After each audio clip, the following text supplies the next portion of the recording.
Let's look at some theorems that we can use to help us work with polynomials. And the first one is our remainder theorem. It basically says this: if we're dividing by our linear factor, so x minus a, then we don't have to do the whole division process to work out the remainder. We can simply substitute the number a in, and that should give us the remainder. And here's a proof of that. There's our division algorithm. If I was to let the divisor be x minus a, so polynomial x is now x minus a times the quotient plus whatever the remainder is. Now if I substitute a into that, well, x minus a becomes 0, and I'm just left with remainder a. So polynomial a equals what we get when we substitute a into the remainder. However, we're dividing by a linear factor. We said the degree of the remainder is always less than the degree of the divisor. So the degree of the remainder must be 0. In other words, it's a constant number. So it doesn't matter whether I substitute a in or anything in, the remainder is going to be constant. So polynomial a will equal that remainder, that constant number. Let's just go and show that it works with the same example we did yesterday via long division. But now we'll just substitute in the number 2. And when we do all that, work out the calculation, sure enough, we get negative 19, same as we did yesterday with the long division. So it can certainly save us a lot of time. That then brings us to an application of the remainder theorem that's very useful, the factor theorem. So if x minus a is a factor of the polynomial, that means there's no remainder. So in other words, polynomial a would equal 0.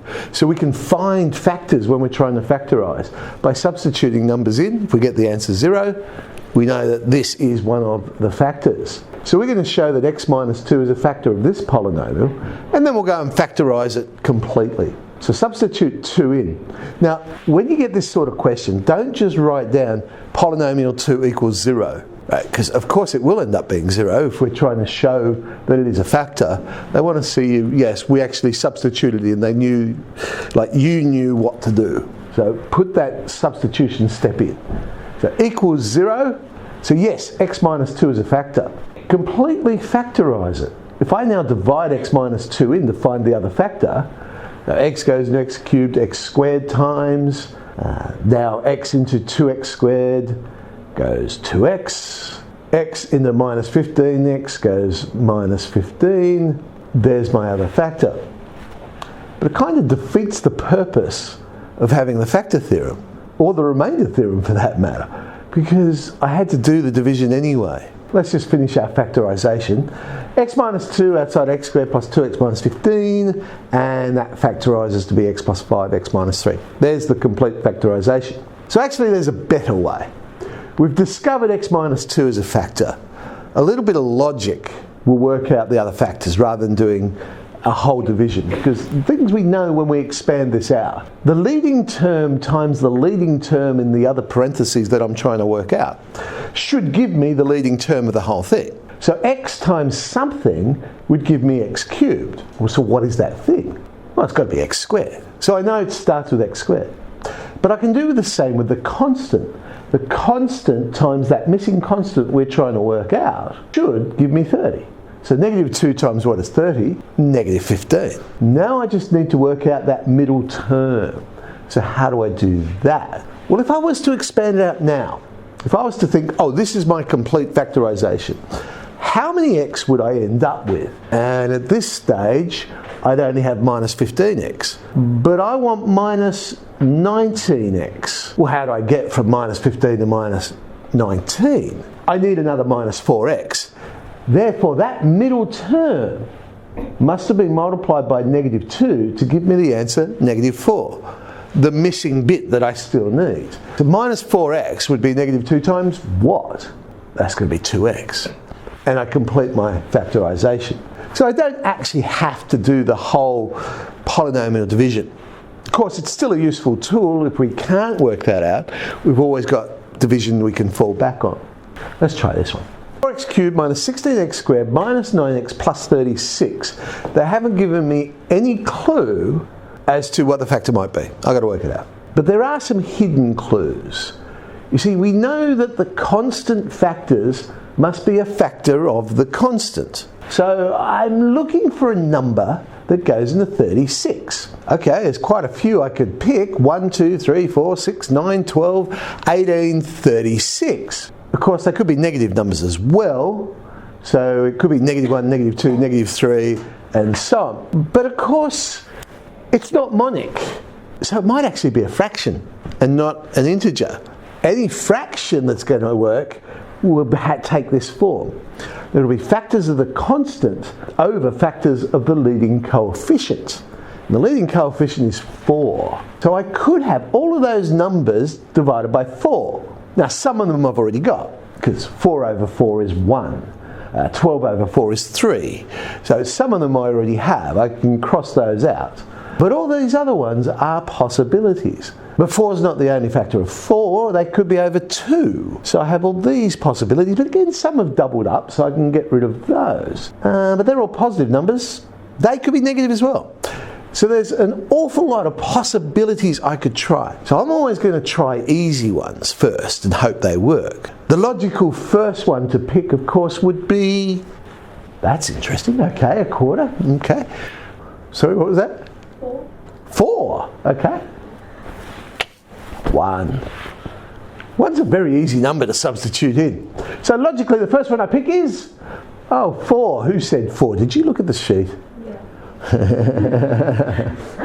I mean, of course it's not logically what I would pick first, but amazing, it worked. So I sort of cheated a bit there and made it 4. So alright, I now know x minus 4 is a factor. Now I'll use my logic to work out the other factor. Leading terms times the leading term must give me the leading term, so x times what is 4x cubed? 4x squared. Constant times the constant must give me the constant. So -4 times what gives me 36. So we now have -9 as the number in the second factor. The missing term, what is it? Well, if I was to expand out right now, how many x would I end up with? -9x. How many do I what? -9x. Maybe there's not a missing term. If you're unsure, I could try the x squared as well. At this stage, I've got -4 times 4x squared, which is -16x squared. It looks like we're okay. We don't have a missing term in this case. So it's x minus 4, 4x squared minus 9, but the second one is of course difference of 2 squares. So we get x minus 4, 2x plus 3, 2x minus 3. Here's an HSC one. They've written our polynomial, x plus 1, x minus 3 times qx, and then ax plus 1 plus b is, I guess, the remainder. We know that when it's divided by x plus 1, the remainder is -11. And when it's divided by x minus 3, the remainder is 1. So what is the value of b? Well, polynomial -1 must equal -11 by our remainder theorem. If I substitute that straight in, everything's going to cancel except the b. So I'll get my answer straight away. b is -11. Part 2 of this question then, what is the remainder when polynomial x is divided by x plus 1, x minus 3. Well, the other bit of information I haven't used is that polynomial 3 is equal to 1. If I substitute that in, I end up with 4a plus b is equal to 1. But we just said b is -11. Substitute that in, I get that a is equal to 3. So what is the remainder? Well, if I substitute it all in, that's what I get. X plus 1, x minus 3 times the quotient plus 3x minus 8. So the remainder is 3x minus 8. Have a look at this one. We're told that this polynomial, we don't know what a is, that's what they're going to get us to find, is x plus 2 times the quotient plus a remainder of 3. Find the value of a. And that's all we've got. Okay. Well, what they're basically telling me is that when I divide by x plus 2, I have a remainder of 3. So polynomial -2 must equal 3. If I substitute that into the left-hand side, then the answer should be 3. Playing around with that, a ends up being 19. Polynomials divided by x plus 1, x minus 4. Quotient's qx, remainder is rx. Y is the most general form given by ax plus b. What did I say? I said the degree of the divisor is 2. It's a quadratic, x plus 1, x minus 4. Therefore, the degree of the remainder must be less than that. So the most it could be 1. A linear function. And the form of a linear function is ax plus b. So that sort of explains why it would be ax plus b. We're then told polynomial 4 is negative 5. Show that remainder 4 is negative 5. There's the division algorithm.